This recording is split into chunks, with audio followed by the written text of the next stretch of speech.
You are now tuned into the 2-Minute Warning, a live stream community conversation pertaining to social and political issues and how we can collectively resolve them. Powered by the Westside Gazette.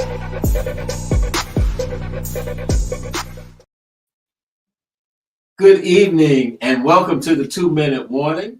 I'm your host, David Wright, and I'm here with none other than the editor of the Westside Gazette, the oldest, boldest, blackest family-owned newspaper in Broward County, Mr. Bobby R. Henry Sr. How you doing, my brother? I'm terrific and getting better, and I just love it when folks just give me all kind of titles. You know, I'm what I am the editor, publisher, all of it, NFPA chairman, but deacon. I mean, all father, of it, uncle, brother. Yeah. You know, So how you doing? I'm well. Mm-hmm. Excited about tonight's show. Oh, yeah. Yes, man. Okay. I tell you, but you know, it's just so much going on. I mean, politics is just taking over. So let's just call it what it is. We're in that season. Yeah. And politics, politicking. You know, what's the difference between them, and how can we determine what's what? So it has taken a different appearance from politics of old, I must say. The way things happen nowadays and what people are able to get away with nowadays is just more than a stretch. It's I don't know what words escape me right now to really call it, but it's out there.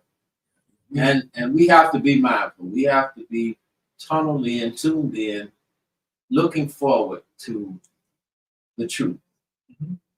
You know, as we take a look at what's happening now, I can't remember that quote or that saying about looking back to go forward.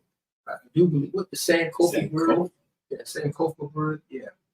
So we really have to be mindful of that and put some of that stuff into play today. So it's really appropriate. I know that it can be depressing if you let it. You, as the Bible would say, mourn like those who have no hope. You'll find yourself up the creek like a paddle. So yeah. And for a lot of people, this media now has got to the point, either you're deeply into it or you're repelling. You don't want to get involved at all. But what I'm seeing is it's so polarized and it's so extreme that you got people that can't live without the news. They want to hear every second of what's going on. And then you got those that are so fed up with it that they don't want anything to do with it. What's important is whichever spectrum you're on, you got to vote. Oh, yeah, without a doubt. What bothers me is that when we find ourselves with a lot of infighting, then we leave ourselves vulnerable to the outside, and dare we say, once the outside comes in, pretty much we're at the beckoning call of that particular persuasion, and at this point, it's not a great thing. So, do I understand you saying that infighting can allow the enemy to come right on in? You know, if we're sitting here wrestling and fighting against ourselves, and we leave our backs open. Now, somebody's using that term, and they're using it in a different way. They want to destroy their fellow man. Now, that's not what we're saying. We're saying that when we have this type of infighting, we need to stop and self-analyze ourselves and come together for the common cause and the common purpose. Absolutely. That's what I'm saying. You know, we get so caught up. And then, for instance, if we were to use a sports analogy, if we're in the huddle, you know, in this 2-minute warning, and we're on the goal line, and time, you know, we're arguing in the huddle, you know, we risk the chance of blowing the whole thing. The opposition, you know, is right there to take advantage of our weak moments. So, yeah. They sense it. Mm-hmm. Yeah. So unity in our household, unity in our community, unity at the polls. We got to work together on this. Matter of fact, speaking of the polls, how many people you taking to the polls this year? How many am I going to take? Yeah, how many you take? Well, I can say legitimately, I have 17 that I have actually assisted in preparation of their ballots with explanation to what the amendments and the other questions to parts that they didn't understand from the judges. So I've done my part with that. And they've all been family members, I must say. So, but yet and still, I still have done that, and I'm not finished yet. Well, you got me beat. I'm 8, but I'm still coming after you now. And I challenge everybody, all of our viewers, and everybody out there that are 2 Minute Warning fans. Even if you come back and watch this later, we want you to tune in, like, and get out and support this election. Do what you can. Support those who can't vote.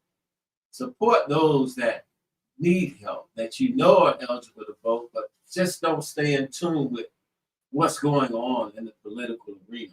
We know that politics have such an impact locally that we want everybody to understand it's not all about what's at the top of the ticket. But we have commissioners, we have judges, we have amendments, so Referendums and referendums. So you do want to get involved and understand it to a degree where you can make an intelligent vote. Excuse me, absolutely. Okay. Tonight we got a very interesting show, to say the least, and we do a little bit of stepping back into history and coming forward. But before we bring our guests on, I really want to just set the stage with a couple of videos, if we can, to give us some segue into the program. We did the one.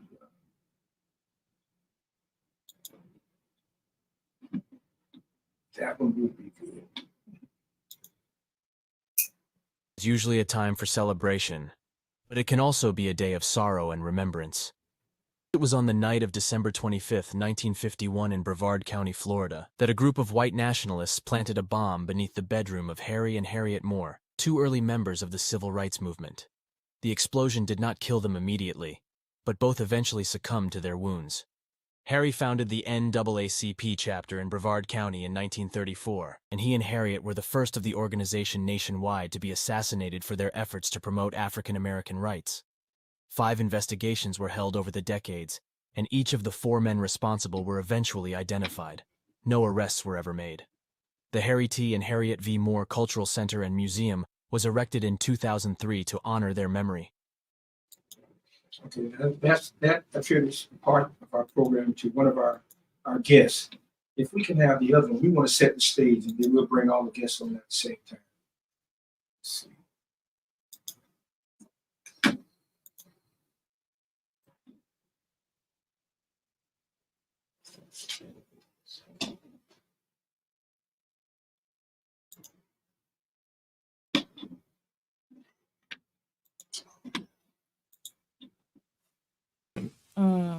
That's where the Space Coast is, where the rocket ships go up.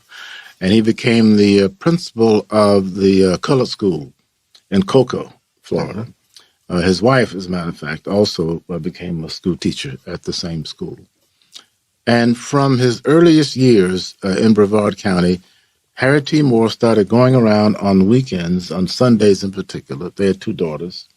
In their little car to rural counties organizing chapters of the NAACP.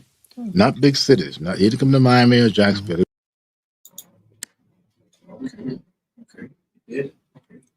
Now, all right.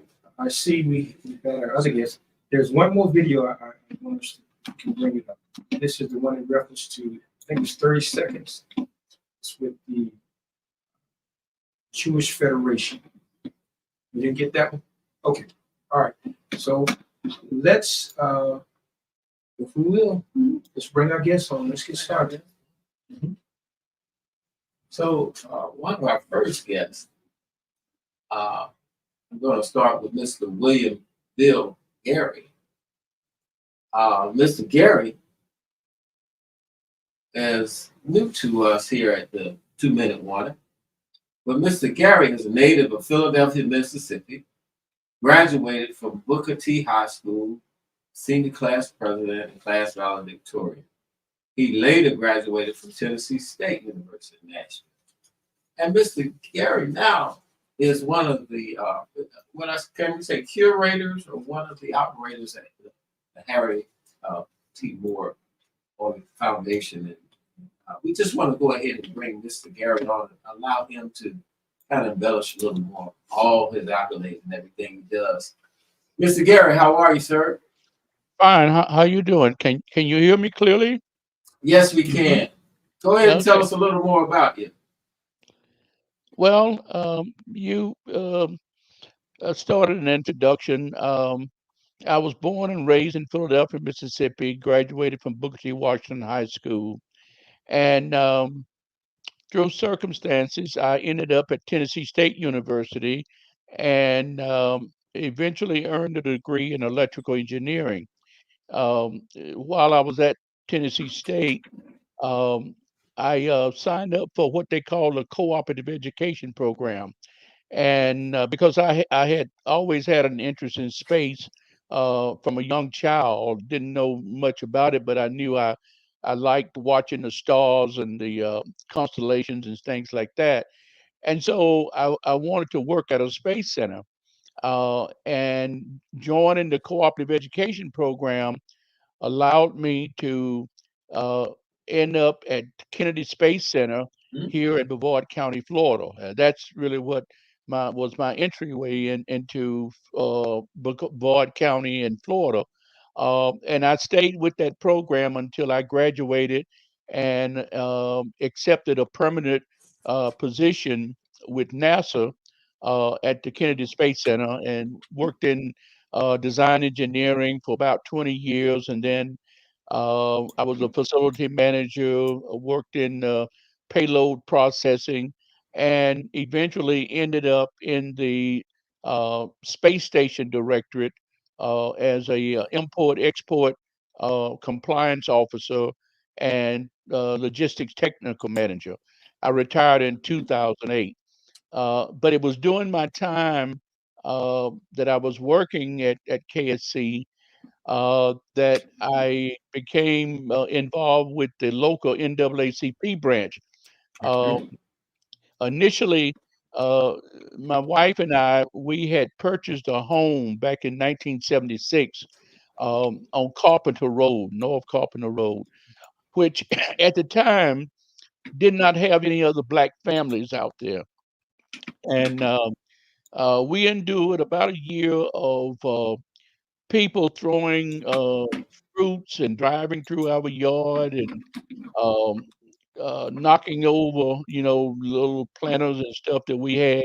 And eventually, someone sprayed the N word on the side of our house there. That was in 1976. And of course, we had reported this stuff to the local sheriff's office, but um, because they didn't see anybody, there was nothing they could do really.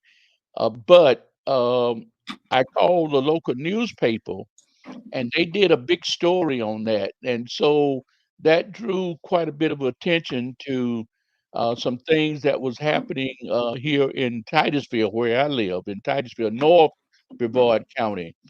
Um, After that, we did not have an active NAACP branch here, but um, a couple of years later, myself and a few other citizens that I knew, we made application to the national office, and so the North Brevard branch of NAACP was chartered in 1979, and I've been a part of that branch uh, over those years. I've served as president for about 30 years at different times. I've served for 10 years and kind of got burnt out and stepped away.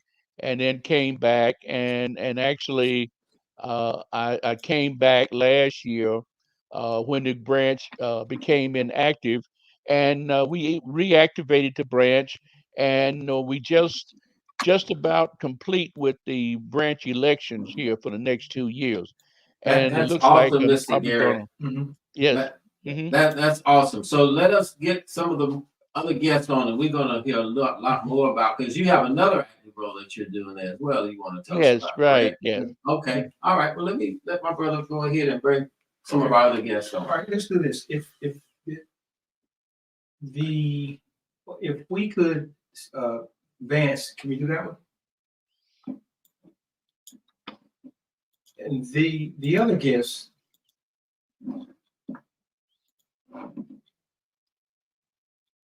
Okay, stop. All right. Very, very concerned that the historic alliance between blacks and Jews has just completely seemed to have broken down. Since 1909, African Americans and Jewish folks have been together trying to fight for justice, trying to fight for democracy.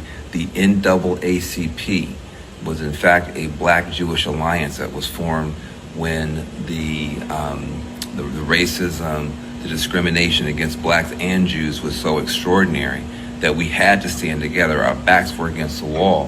1909, we created the NAACP together. Then the next year, we created the organization that became the Urban League together. And every decade in the last century, the best folks in the Jewish community that really believed in repairing the world. Okay, very good. That's the lead into our next guest, Mr. Evan Golan. I met Evan due to an event that we were having, and it was prior to that. I met him before, but I didn't really engage in that much of a conversation. But Evan comes to us with a background in really solidifying communities. He has worked with Congressman Alcee Hastings, and he has the Children's Council, and he's just been a staunch supporter of trying to build bridges and connect communities together, especially between blacks and Jews. So I could go into his whole bio, but it would take me forever. Let's just bring Evan on and hear what he has to say and a little bit more about himself. Thank you, Evan.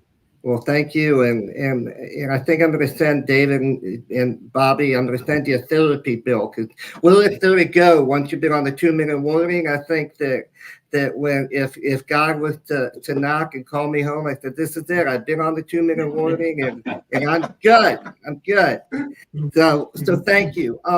And Bobby, you're right. I'm an attorney and practiced for a number of years, but it wasn't my noble purpose. I spent a number of years in child welfare, but ultimately community building is my passion. And it was clear to me at a young age that Jewish history and Jewish safety and Black history and Black safety are inextricably linked. Was coming up on the 60th anniversary of the march in Selma.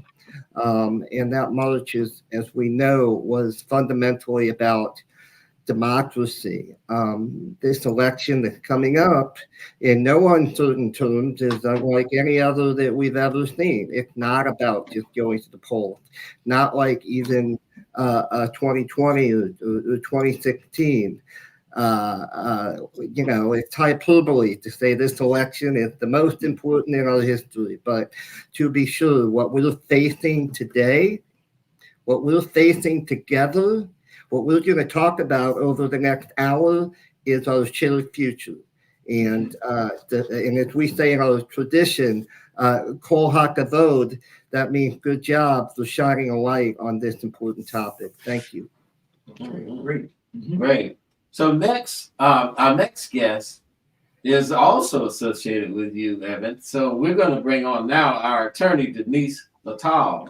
Denise is the co-founder of the Alcee Hastings Black Jewish Alliance within the Broward Federation. without any further ado, Miss Denise Latal. Good evening. Good evening. Good evening. Thank you for having me. Essentially, I have been with Jewish Federation in Broward County, a lay leader.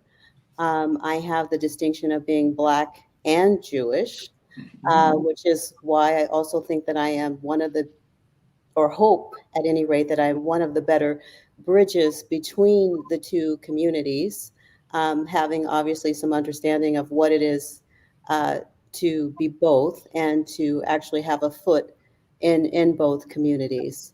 So what Evan and I have tried to do and have done quite well over the past few years really was to ensure that we were out in the community having the conversations, sometimes quite difficult conversations with folks about our shared history, which is a fantastic one when we look at the civil rights movement and when we look at how there was this incredible, as they used to call it, the grand alliance between Blacks and Jews. We really moved the country forward, and we are now in danger of going backwards. Some of it has already happened, but if we actually don't really engage and band together, we're in danger of losing even more than what has been very hard fought for, that people have really died for.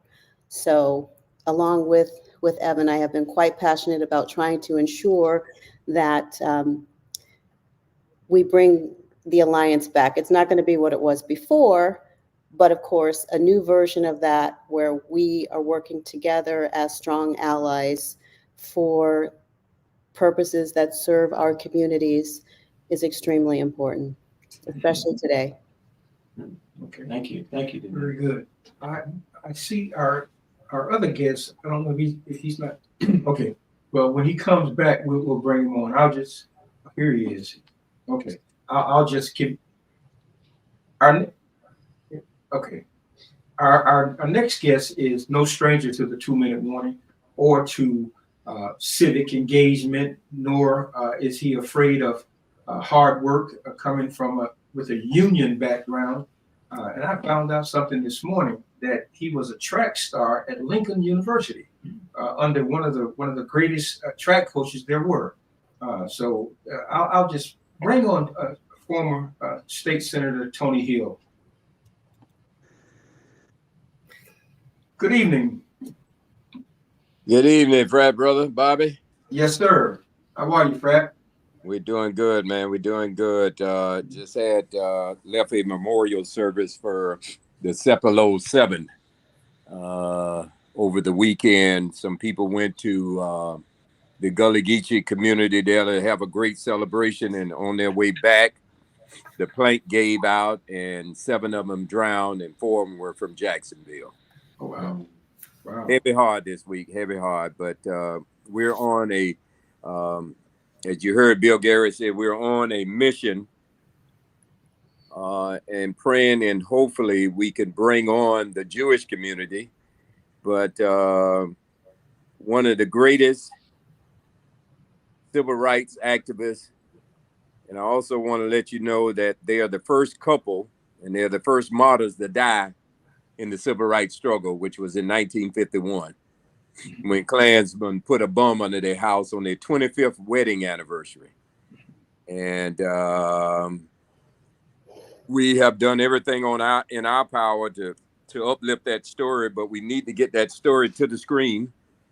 And of course, last year, Bill them did a play at the River City Playhouse there, or the Titusville Playhouse, where we called it Fierceless.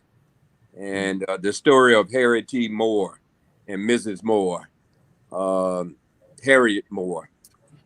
So I look forward to the dialogue tonight, and I hope that we can take this dialogue somewhere. We can talk about how a few years ago, where the school district, which was in 2021, admitted that firing Mr. Moore was wrong, and they restored them back as teachers for life. and we can talk a little bit about that resolution. But thank you so much, Bobby, for allowing us this platform, and I hope to have a good dialogue tonight with you. Okay, so let's jump right into it. And to our guest, that is one of the main reasons why we engage in community dialogue, is to, first of all, hear what the community is saying and try to find a way to perhaps bring some bridges and some assistance. So this political season, and again, is one like we've never seen before. And we do believe it's going to take all of us to engage in this election to address the issues that Harry T. and Ms. Henrietta Moore started. And I do know that Attorney Lato, that there are some things that you're doing, as well as Evan, with young folk. So let's start with you, Attorney Lato. You can call me Denise. Oh, am I messing it up that bad? Okay, Denise. Lato. That's fine. Okay. Well, Evan and I, for the past couple of years, did actually take a group of high school Jewish teens and Black teens to DC after they spent several months engaging in dialogue. And then in DC, they went to the African American Museum and the Holocaust Museum. They also met some of our elected officials, Debbie Wasserman Schultz, and I believe they met Jared Moskowitz. They may have met Sheila as well, Sheriff-Phyllis. But it is something that we were able to do for a couple of years. And we obviously do have to start with young people. I feel anyway, because many of them don't know the history of the Alliance at all. And usually when they discover it, you can literally see light bulbs go off when they hear about it, and they become excited about it. And again, so many are unaware. So education is a huge thing, as we all know, that we have to continue to work on to ensure that really that we continue to move forward. Mm-hmm. So. Well, I'm glad that Denise, you mentioned education, because, look, I want to share a story with you. Monday, I was driving to my Jewish job, and I do have a Jewish job at the Jewish Federation of Broward County. So I'm driving to my job, my Jewish job, and a buddy of mine sends me a text that I'm at a stoplight on Cypress Creek Road, and Donald Trump, President, is praising the generals of Hitler, and how crazy this is. Like, literally insane that 80 years after the Holocaust, my own family survived, many others didn't. We have a presidential candidate that is admiring Hitler. This can't be normalized, and it can't be overstated how dangerous this is. The anti-Semitic conspiracy theories, and this doesn't only threaten Jews to the point that you, Bobby and David, have made. It threatens all of us and our democracy. And look, this week coming up, 27th of October, is the anniversary of the Tree of Life attack, the deadliest attack on the Jewish community in the history of the United States. Combine that attack on what happened in Charleston, South Carolina, with the Black community. Combine it what happened in El Paso with in Texas with the Latino community. What happened in Buffalo, what happened in Poway, again at a synagogue. We gotta know our history so we can stop this in the bud. Okay, Brother Gary, I want to bring you back in, because now that we're talking about these attacks, can you go in a little more detail now of the restoration of the Moore household and how it's being utilized now since that devastating attack? Well, Bobby, to try to add on to the comments about education, as Senator Hill alluded to, back in 2021, we presented a resolution to the Brevard School Board that would reinstate the Moores as teachers emeritus.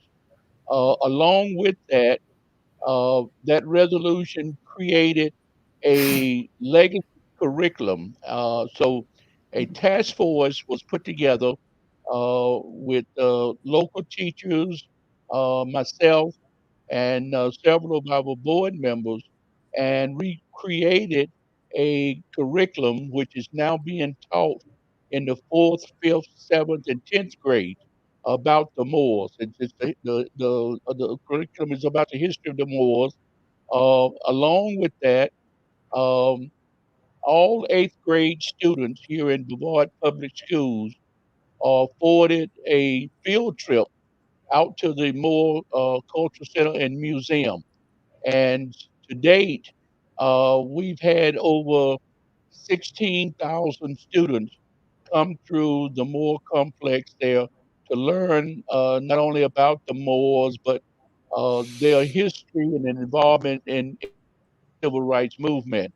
And not late last year, but in the spring of this past year, um, we created a children's book which is now in the public schools, elementary libraries, and also in the public libraries about the story of Harry T. and Harriet Moore. And this all was focused at uh, giving an opportunity to young children to learn about these heroes who uh, worked and died right in our backyard, and the price that they paid for freedom and justice. Because we run into so many people, older people, who says, "Oh, I haven't heard about Harry T. and Harry B. Moore." So this was an initiative to make sure that any student who graduates from Brevard County Public Schools will be introduced to the story of Harry and Harriet Moore, and the legacy that they shared throughout the state of Florida in the name of civil rights. And I think that's great. Okay, so how do we? I listened to what Evan said, and as he spoke about the atrocities that have befallen both of us, both of our cultures. So what we want to know is, how are we going to use this pivotal point in elections to bring us together to address this situation and to get out and vote? How do we? Tony, and I need you to help me with this, bro. How do we do this balancing act that one does not overshadow the other, that there's equal light and an equal opportunity for us to engage collectively to beat back this monster that's trying to destroy democracy? Well, first of all, Bobby, I want to say to you that the reason the Moors were killed was because of their political prowess. They were registering people to vote. They were turning out the vote. And when we go back to the gentleman over there on the other side of Orlando, where we had the renowned Supreme Court justice who was was an attorney at that time for the Legal Defense Fund, came in to investigate that. Mr. Moore said that the sheriff should be prosecuted for the atrocity that happened there on the other side of Orlando, and the name escapes me now. But who? Yeah, not Decoy, but they were in other parts of that Orange County area. In fact, they wrote a book about him. Not the Groveland. That's it, the Groveland. So the Groveland case. The Groveland 4. Yeah, the Groveland 4. In other cases throughout the state of Florida, after Mr. Moore was fired from the school district in 1946, he became a full-time officer of the NAACP. And as I recall, and my recognition of this couple, they traveled throughout the state of Florida in some of the back areas, and they were founders of a lot of our NAACP chapters that we celebrate today. Was because of what Harry and Harry V. Moore went through. So how do we connect that dot? We connect that dot by turning out to vote in memory of the Moors. To me, that would be the segue in. But going back now to Miss Denise, I would say to her and also say to Evan, y'all next stop should be the Moore Center in Mims, Florida. We don't have to go to Washington. We don't have to go all the way to Washington. But Evan, we can Cherokee up I-95 and stop off there in Mims. And I tell you, it would blow those young people's mind, those Jewish kids' mind. And then, Bill, we need to bring in our youth NAACP branch, and we need to form that kind of relationship, because we are on the phone now. Some of us going to be going home to glory, but somebody need to be here, Bobby, to tell the story. Okay, now let's tune in to one of our and viewers. Actually, it would be good if we could get some help with the local Jewish leadership here in Brevard County, because we have reached out to them, but there's some reluctance to form an alliance with them. For 2 years in a row, we have put on the National Day of Racial Healing, and I personally have tried to reach out to the synagogues here in Brevard County to get participation with that, because what that was an effort to bring various cultures and ethnic groups together to heal the racial gap. But we just don't get a good response, and I don't know why of that, but there's been efforts to reach out and try to form some alliance here. Everybody don't want to be on the same team. If we could go to one of our viewers, JB, is that Walmart? What is that, Walmart? What is JB? JB is saying this. I think this is addressed to Brother Hill. Yeah. Not this one. Yeah, that's it. Yeah. Please ask Brother Hill if there's a fund or a way to support the families who lost their loved ones this past weekend during the Sapolo gangway that collapsed in the Gullah celebration. And Tony, that's one of our frat brothers, Brother Jerry Box. Yeah, let me talk offline with Brother Box.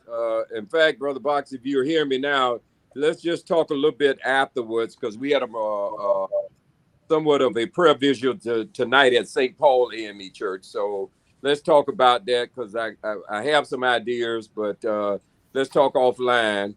But I want us to kind of stay focused, if we can, on the Moors in terms of a documentary that we can do. This story needs to be told to not only to that Mims and Brevard County community, and not only for the whole state of Florida, but for the world. They need to know that the Moors were the first martyrs to die in the civil rights struggle on Christmas Day, 1951. Mm-hmm. And Brother Hill, we're gonna deal with that. Now. Trust me, we're gonna bring all this together. So Bobby, I can go tell ahead, you that I have a viewer that texted me.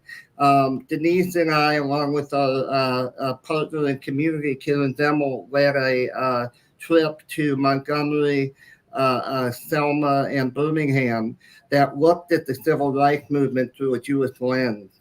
And what that did was amplify the importance of our shared history. We come from oppression and slavery, and it really augmented how important it is that we are together, and the intersectionality, quite honestly, of the Jewish and Black struggle. I want to also elevate the fact that the trip that Denise talked about was not only with Jewish students, Also with students from Boyd Anderson High School in Lauderdale Lake. They have a pioneering principal that believes in that we have to get to know each other. And I want to share something that happened. We've done this trip. We've taken 50 young people over 2 years, right, Denise, to Washington, D.C. And we kicked it off with a meeting to both the Jewish kids and the mostly Caribbean American kids. Said, how many of you Jewish students have Black friends? And many of them raised their hands. Okay, how many from BA have Jewish friends? And nobody raised their hands. Thanks to this effort, that's no longer the case. But I want to respond to something Bobby said with laser-like specificity. One of the presidential candidates is touting something called the Great Replacement Theory. And for those who do not know what that is, it's rooted in the belief that the Jews want to replace the white race with Black and brown and immigrant people. These are things that are becoming normalized. Nothing could be further from the truth, but education is what kind of has been the touchstone of what we've talked about. And I think that it's becoming more and more challenging to break through some of these very bigoted and anti-Semitic tropes, because the end result could be catastrophic to our democracy. Yeah.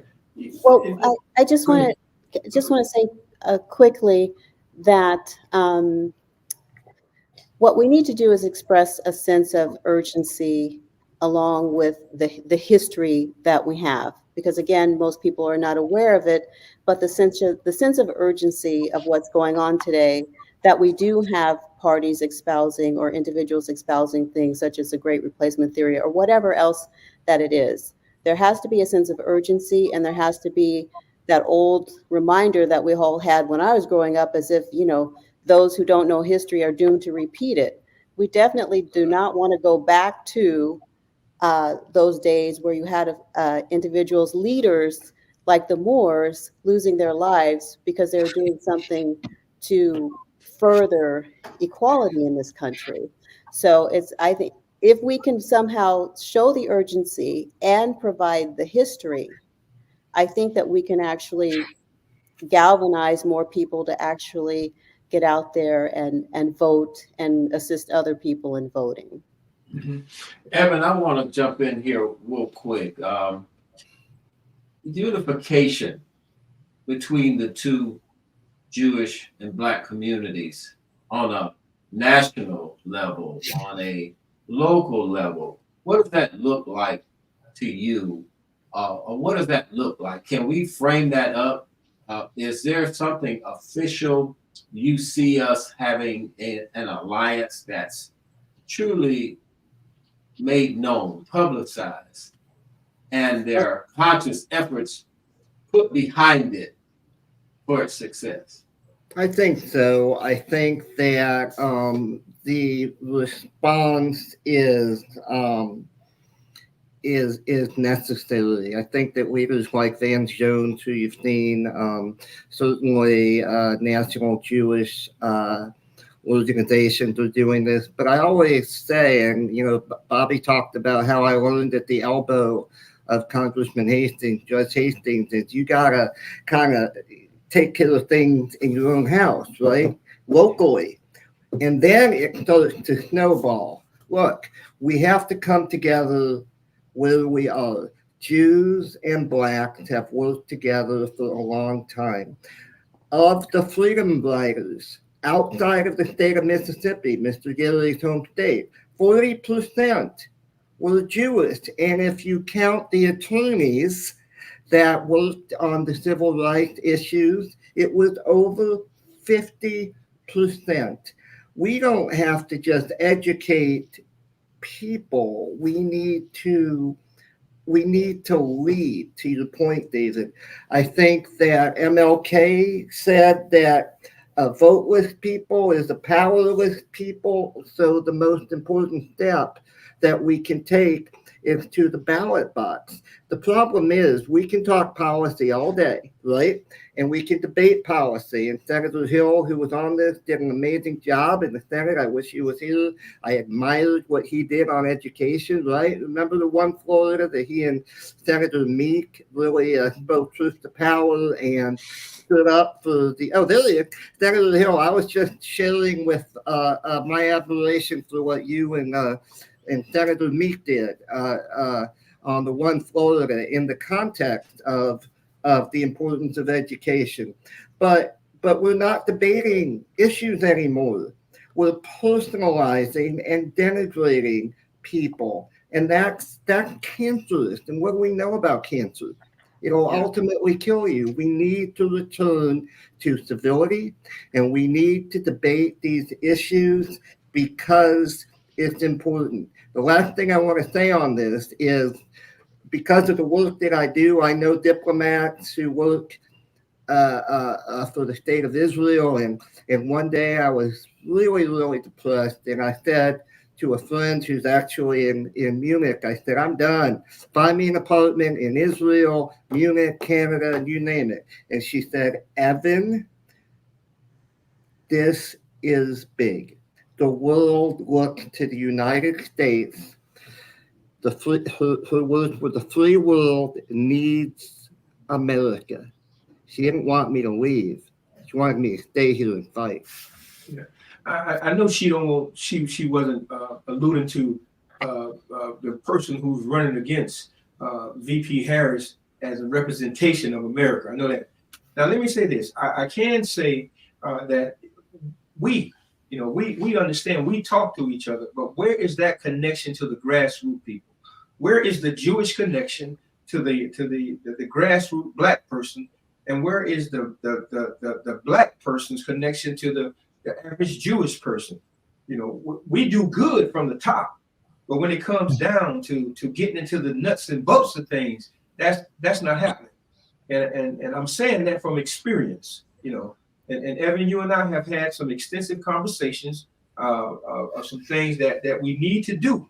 And that includes everybody from our Congress people down to the lay person.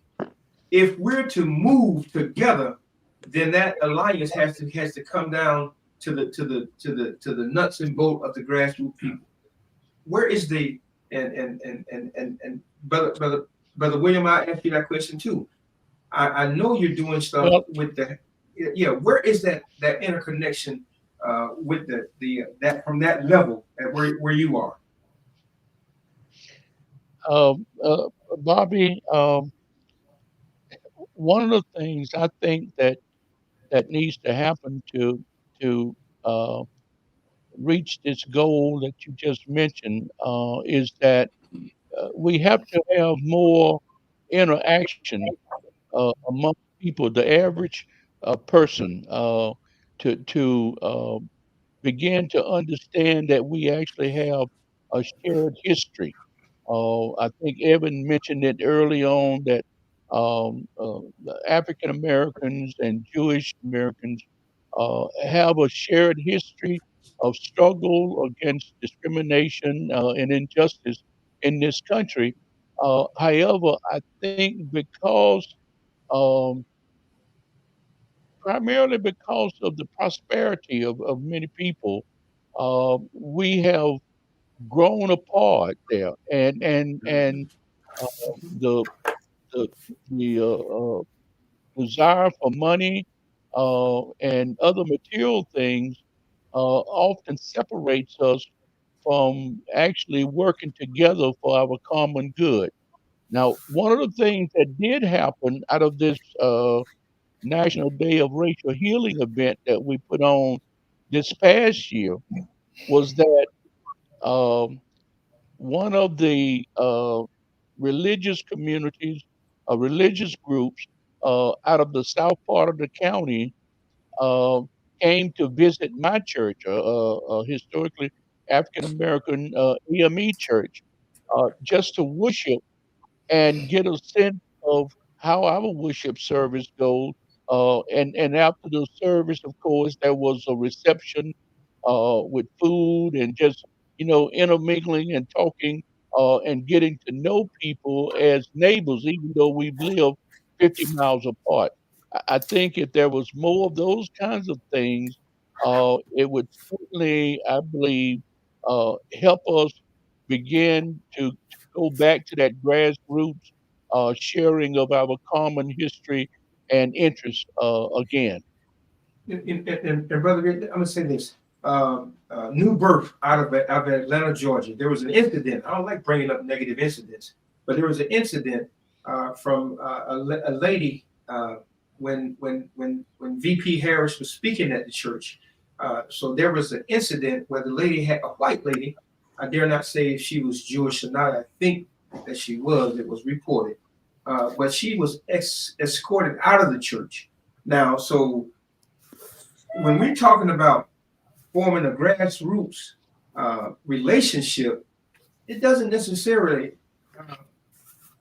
have to begin with the church, because a lot of folk are not going to church. I don't like saying that, but it's the truth.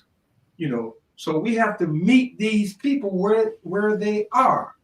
And again, I go back to the fact that Evan and we've had conversation about how things are perceived from both parts. It's like you're looking from the top, looking down, as opposed to from the inside out. And I mean, it's a tough nut to crack, but it can be done. But it starts with each one of us. And it does. Yeah. And Brother Gary, you brought up an interesting point because, from a monetary position, there have been now some separation or what we've seen from some of our people in the music industry with pushback and we want to get a better understanding of still how can we work together closer, especially on that grassroots. How can we put our resources together for a common cause? Because again, the enemy is after both of us. They're after all of us, actually. And if we don't come together and strengthen ourselves to fight against it, we're in a world of trouble. Well, brother Dave, let me chime in just a moment here, and I want to point now to Denise and Evan and say that, and I'm saying this on behalf of Bill, that we need to, once we finish this conversation, we need to exchange numbers and we need to begin to open up a dialogue with the Jewish community and also with the museum there in Mims and invite them to come up and bring some students, and we'll perhaps some students. We do have youth chapters. We have one there in Broward, and of course we have one there in Dade. We have one in Duval here. But I think, Bobby, with the platform that you have as chairman of the National Black Newspaper Association, that is something that we could bring the folks that print the Jewish newspapers together. And I think that's where the dialogue would start. We have to start, i.e. with the print media, and then we need to have a space where we can invite the folks to come in, see what's going on, hear the story of Harry and Harry T. Moore, but more importantly, how do we become closer together? Because Evans, I would tell you, as I told the folks when we did that sit-in, the enemy sleeps in shifts. When we sleep, they're on another shift. And so we have to become together. And I think this conversation tonight will help us move towards that piece. So I'm gonna pipe down, but this opportunity here, we cannot go by, and we cannot just exchange names, but we need to put something on the calendar, probably after the election, where we have an annual meeting, and then we can come to your location, Denise, there in Broward, and we can fellowship with y'all. But the thing that we want to try to do around this conversation tonight is how, Bobby, do we get the story out about the Moors? And then how, in terms of, because I can tell you that the Jewish community was in big support of A. Philip Randolph, a big supporter of A. Philip Randolph. And so we have more in common than we have against each other, but we do have some stuff in common. Yeah. So We have a tremendous amount in common. And I think that, so I was on a panel not too long ago, and the question was posed. It was an interfaith panel. It was actually at Arlick in Fort Lauderdale. And they asked, well, what do you wish that people who aren't of your faith and tradition knew about your faith? And I said that I wish that they knew the rich diversity of the Jewish people. The data tells us that 12 to 15% of all Jews, right, in the United States identify as Jews of color. Bobby knows this. Denise, obviously. I have a multiracial Jewish family. Will I worship in Fort Lauderdale? Oftentimes on the Bema, which is our dais. I see more children and families that look like mine that don't. But remember, Jews are only less than 3% of all people in the United States. And Bill alluded to this, and Jews have done quite well in this country and not a lot of time. And there are a lot of reasons for that. But at the end of the day, anti-Semitism is the oldest hatred in the world. Anti-Black racism is insidious in these United States, and we can only succeed together. Well, Evan, if I could just chime in, I think Senator Hill's idea was is a good one, and certainly I would be willing to come down to Broward County there to visit you guys there, and certainly would love to welcome you all up here to North Brevard in Mims to get to know each other better, and you know, bringing young people in as part of this interaction, I think is the key to reviving that shared identification of our common interests and common cultures. Denise, what do you say? We're nodding our heads. Well, no, I think that's basically where we have to begin, obviously with education, but also the cultural exchange is how we see the humanity in each other. And what has happened, especially over the last 4, 6, 8 years, is that it's okay to denigrate other people in ways that previously were not acceptable. So by dehumanizing them, they're making the behaviors and then the hatred and some of the acts as a result of the hatred, they're normalizing this, or this is being normalized as a result. So the only way that we can really get to the root of that problem is, again, the urgency, the history, and this has to be ongoing. Mr. Hill just said, while we're sleeping, they're still working. We have to be the same. We can't just every 4 years, let's come together. No, this has got to be ongoing work. There's no other way. Let me, if I can, Bobby and David, share something that I think about all the time. Andrew Gillum ran for governor and lost by a negligible amount of votes, right? And I think about what his opponent did by trying to peel off just enough from historically Democratic voters, both Black and Jewish, using school choice as a wedge. We cannot let wedge issues divide us. Found something that appealed, found something that's appealing to Blacks and Jews. The voucher issue, we can't do it. We gotta stay strong. I Yeah. agree. I'm glad you We got a couple of comments here we want to get to, and we're right at the top of the hour. So we're going to come back and circle back with everybody and kind of get your closing remarks. But Mr. J.D. Womack, the last two comments that's been posted here. One is suggesting that we're going to bring that up. Suggestion has an arts and culture event which invites Blacks and Jews to share food, music such as jazz, arts and craft. This attracts young Jews as well as Blacks and people. And the second comment comes from our dear viewer, Miss Meredith McCleary, and it says, interaction among both parties in their own territory. We are so divided within each group. The grassroots people must be reached.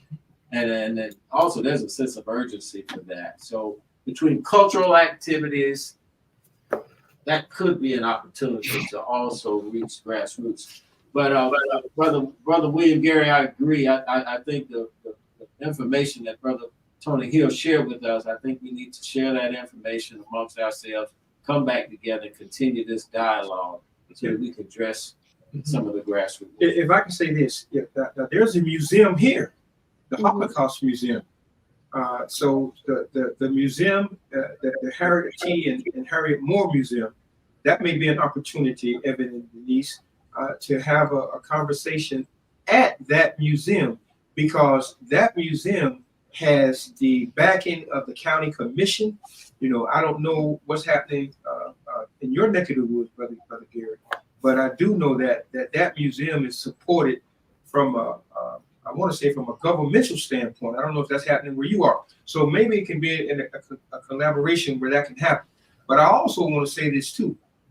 You know, Black people get tired of carrying other people's water. You know, there comes a time when somebody has to help us carry our own water. Now, the conversations that we've had as it pertains to trying to reestablish a relationship between Blacks and Jews is, man, this is what I get. Man, every time something happens and they want us to come do something, but when our neck is on the line, where are they? They're there with the music industry and I'm just giving you back what was given to me, where rap music is allowed to talk about bitches and hoes, but you say something else, something positive, then that Jewish body, no, I don't want that. They want the negative side. So how do we defeat that? You know, and Evan, I know you said we have to don't let stuff divide us. So how do we combat that? Can I just chime in something right quick, Mr.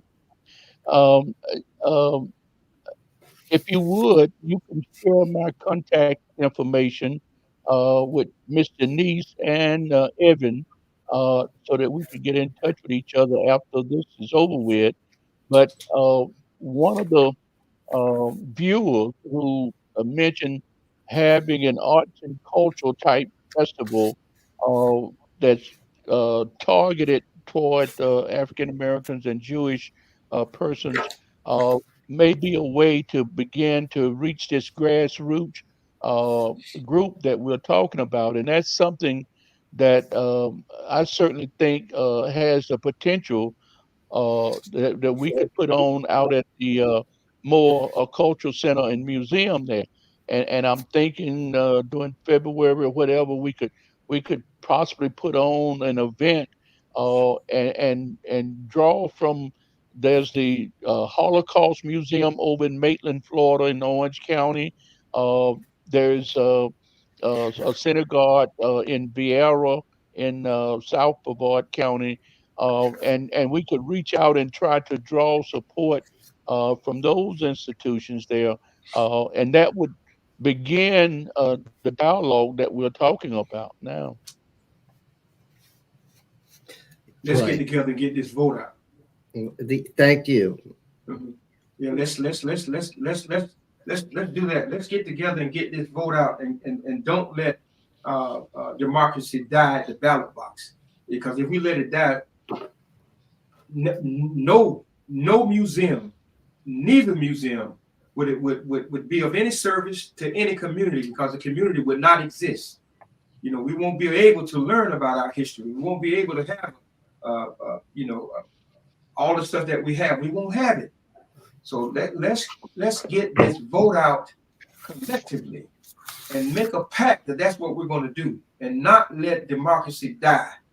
If we do, Well, we're working hard to get the vote out. As a matter of fact, we got a big get out the vote rally and picnic this Saturday, the 26th there. picnic. To get people to come out and be sure to vote if they haven't already voted. We've been putting out information about early voting and want them to come out and as Senator Hill talked about, we made that fact known that the Moors, one of their primary focuses was on voter registration and getting out to vote, filling out the ballot and voting. Yeah, so we certainly are trying to do that.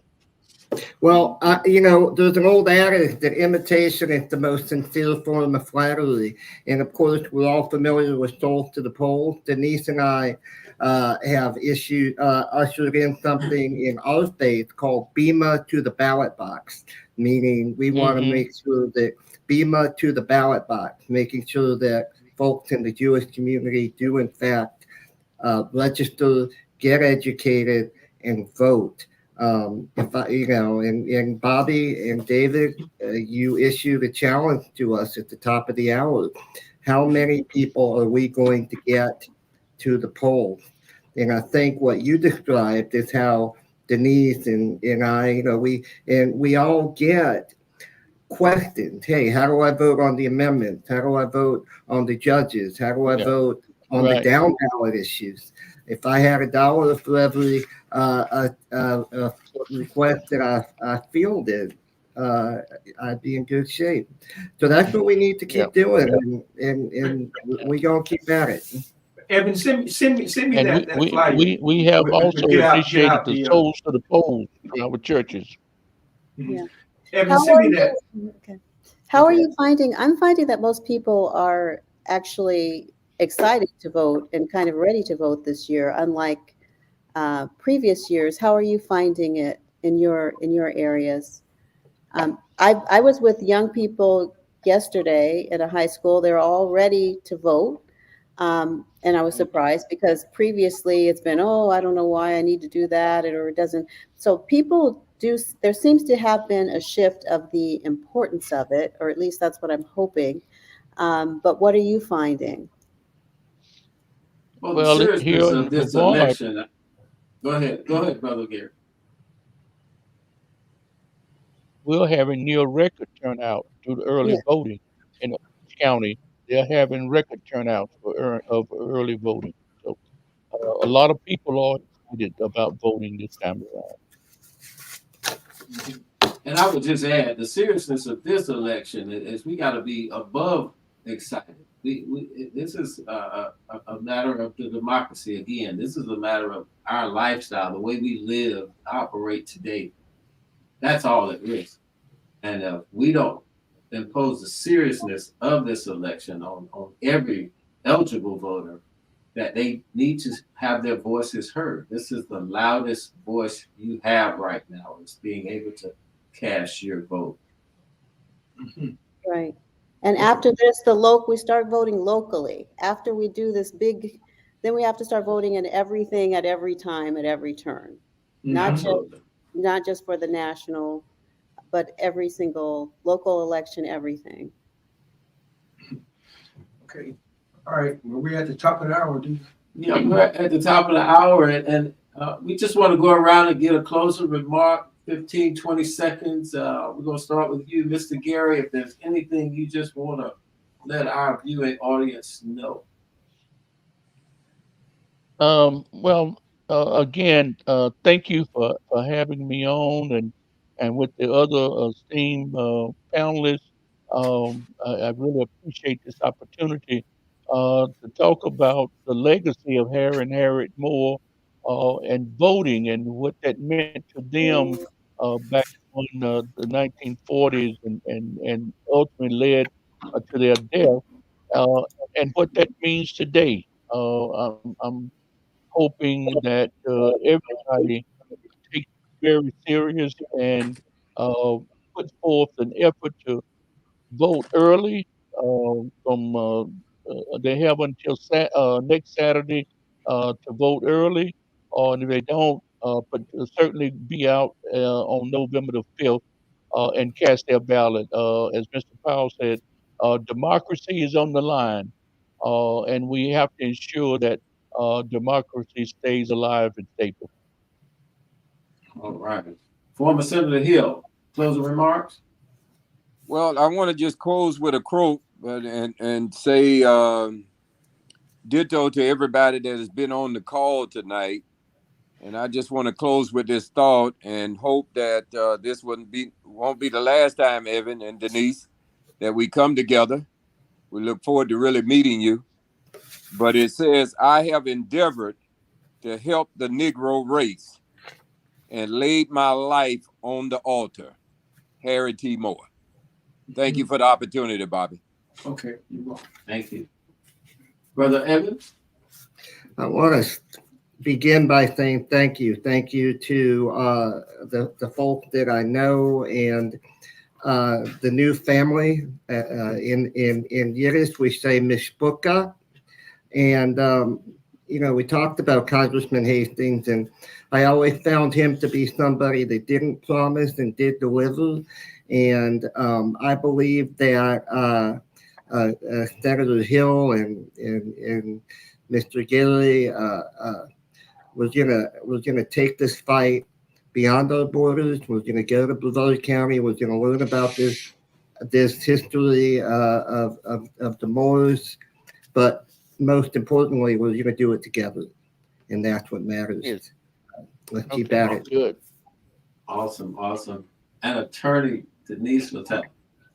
I do think that the Black and Jewish communities can once again form a strong alliance. And I do think that we actually do have more in common than we actually have that what may divide us.